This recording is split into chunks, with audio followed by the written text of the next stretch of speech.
కాబట్టి బిడ్డలారా, ఫస్ట్ ఈ కోరిక కలిగి ఉండండి. నా సమాజానికి, సంఘానికి, నా ఇరుగు పొరుగులకు, నా కుటుంబానికి నేను ఉండుట ఒక ఆశీర్వాదం అనేటట్లు నా జీవితం ఉంచు ప్రభువా. అనేకుల్ని రక్షణలోనికి నడిపించడానికి ఎన్ని బాధలైనా తట్టుకునే శక్తి నాకు ఇవ్వు, ఎన్ని గాయాలైనా సహించే బలము నాకు ఇవ్వు. కానీ నేను ఇతరులకు దీవెనకరంగా ఉండాలి. నన్ను నీ కొరకు అలా సిద్ధపరచయ్యా అని మనం ప్రార్థన చేసుకోవాలి. అది అద్భుతమైన జీవితం. ఇక దేవుడు చిత్తం, ఆయన నిన్ను సేవలో వాడుకుంటాడో లేకపోతే సమాజానికి ఇంకొక టైపులో సేవ చేసే విధంగా మదర్ తెరీసా ఉంది. ఆమె నోరు తెరిచి ఎంతమందికి సువార్త చెప్పిందో నాకైతే తెలియదు, కానీ ఆమె చూపించిన ప్రేమ, ఆమె చేసినటువంటి సేవా కార్యక్రమాల ఫలముగా భారతదేశ వ్యాప్తంగా, ప్రపంచ దేశాలతో పక్కన పెడితే భారతదేశ వ్యాప్తంగా ఆగ్నెస్ గోన్సా బోజాక్షు అనే పేరు ఆమెది. తెరీసా,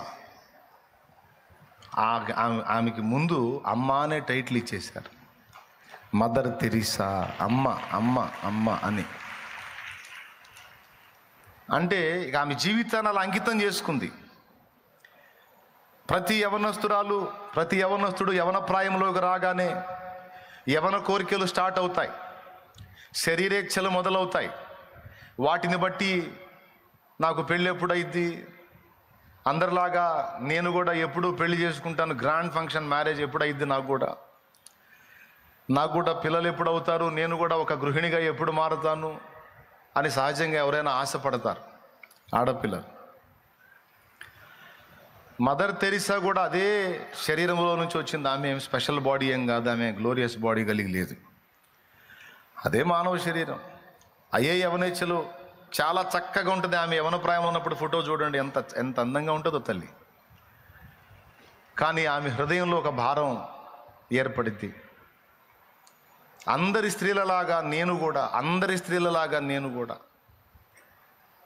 ఒక భాగస్వామికి కలిగి ఉండి, ఒక భర్తకు భార్యగా మారి, ఒక పురుషునికి నా జీవితాన్ని అంకితం చేసుకొని, అతనికి పిల్లల్ని కానీ అతని వంశవృద్ధి చేసి, అతని కుటుంబానికి బాసటగా, ఒక కుటుంబానికి దీవెనగా నేను ఉండటం కరెక్ట్. అది ఆమె చిరుప్రాయంలో ఉన్నప్పుడు ఆమె ముఖం చూడండి ఎలా ఉందో, మదర్ తెరీసా ఫేస్. ఓకేనా, చూశారు కదా. ఇప్పుడు నా పాయింట్ వినండి. ఒక పురుషునికి భార్యగా మారి, ఒక కుటుంబానికి సేవ చేసి, ఒక పురుషుని వంశవృద్ధి చేయడానికి నేను ఆ విధంగా అతనికి ఉపయోగపడి, నా జీవితాన్ని ఒక వ్యక్తికి ఫణంగా కాకపోతే అంకితంగా చేసుకునేది యుక్తమా, లేకపోతే కొంచెం విభిన్నంగా ఆలోచిద్దామా, కొంచెం ప్రత్యేకంగా ఆలోచిద్దామా అని అనుకుందామే. చిన్నప్పటి నుంచి దేవుని వాక్యం ఎరిగింది, భక్తి కలిగిన స్త్రీ కాబట్టి ఆమెకి ప్రేమతత్వం ఎక్కువ. ఒకసారి స్కూల్కి ఆలస్యంగా వెళ్ళిద్ది. నా చిన్నప్పుడు పాఠ్య పుస్తకాల్లో మదర్ తెరీసా అనే టైటిల్ మీద అచ్చంగా ఒక పాఠం ఇచ్చాడు. మరి మీరు చదివారో లేదో, నా చిన్నప్పుడు మదర్ తెరీసా అనే తెలుగు నాంటిల్లో అనుకుంటాను వచ్చింది. అది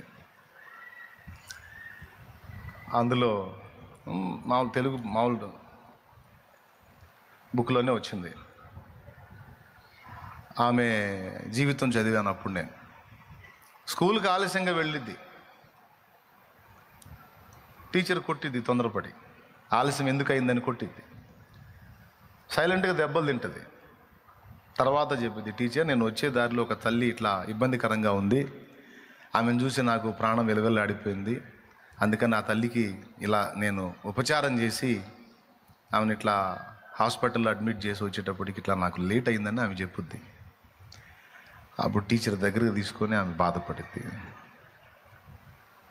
చాలా తప్పు చేశానమ్మా నేను, ఎంత మంచి హృదయమే నీది తల్లి అని ఆమెని ముద్దాడుకుంటుంది మదర్ తెరీసాని.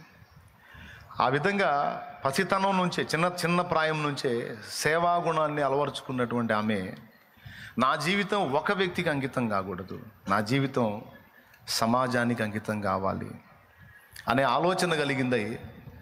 ఇక ఆ వైవాహిక జీవితపు ఆలోచనలను పక్కన పెట్టేసుకొని తన జీవితాన్ని సమాజానికి అంకితం చేసి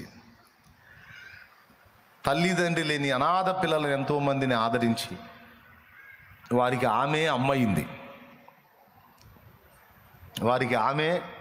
అమ్మయింది.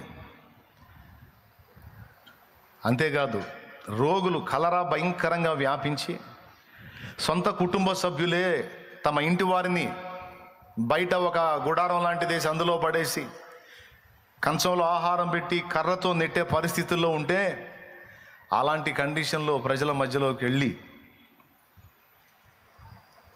ఆ కలరా జబ్బుకి వాంతులు విరోచనాలు అవుతాయి.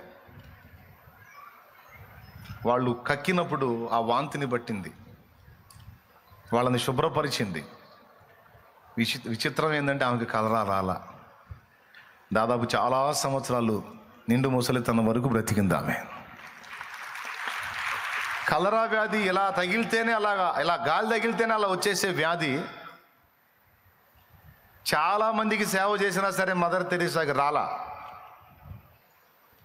ఇదంతా మీరు ఆమె సాక్ష్యం చదవచ్చు, ఆమె స్టోరీ ఉంటుంది, మస్తు ఉంది ఆమె స్టోరీ.